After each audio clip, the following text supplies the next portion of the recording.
Harold Dominguez and Dale Rademacher and Nick Wolfram, they look to the future, go, if we just rebuild things the way they are, the same thing could happen 5 years from now, 10 years from now.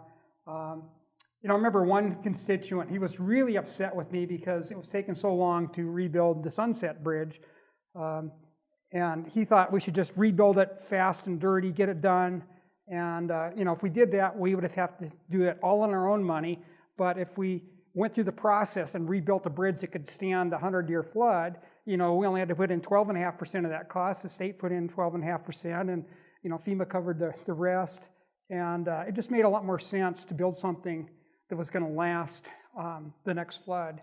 And, most people were on board with that process, but, there's some people that are just impatient. They don't like to be inconvenienced at all. And, but I think we always made the right decision. So, I guess water hydrology is just, it's really hard for a lot of people to understand that in order to protect your floodplain, you got to start downstream and fix it down there and work your way back up.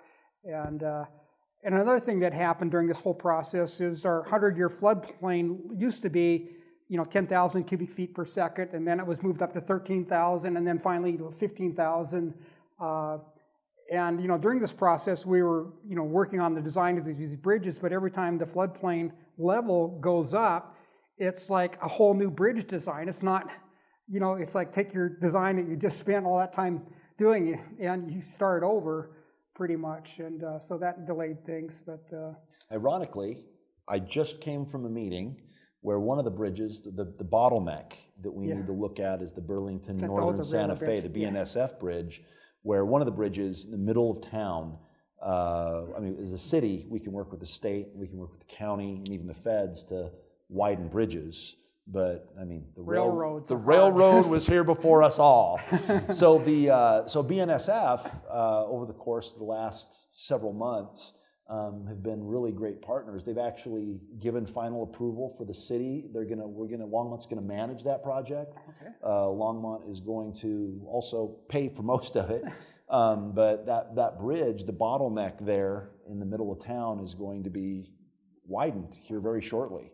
And so that last piece of our floodplain expansion is going to not only occur, but it's going to occur right. But you guys did pass some regulations about new buildings. Didn't you ask for higher standards? Yeah. We didn't allow people that lived in the floodplain to move back into their trailers and things like that. Things, even I can see the effects of that flood on the new house that I just purchased. Now they have this backflow sewer prevention thing to keep sewer from backing up.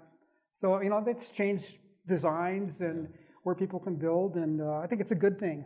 And now, as a result, the flood has led to another conversation, which is, what are we going to do with the river corridor?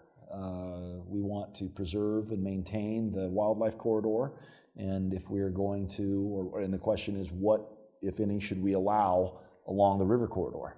And so we're talking FEMA, floodplain, we're talking bridges, we're talking future policy, wildlife, preserving the environment, rebuilding the environment.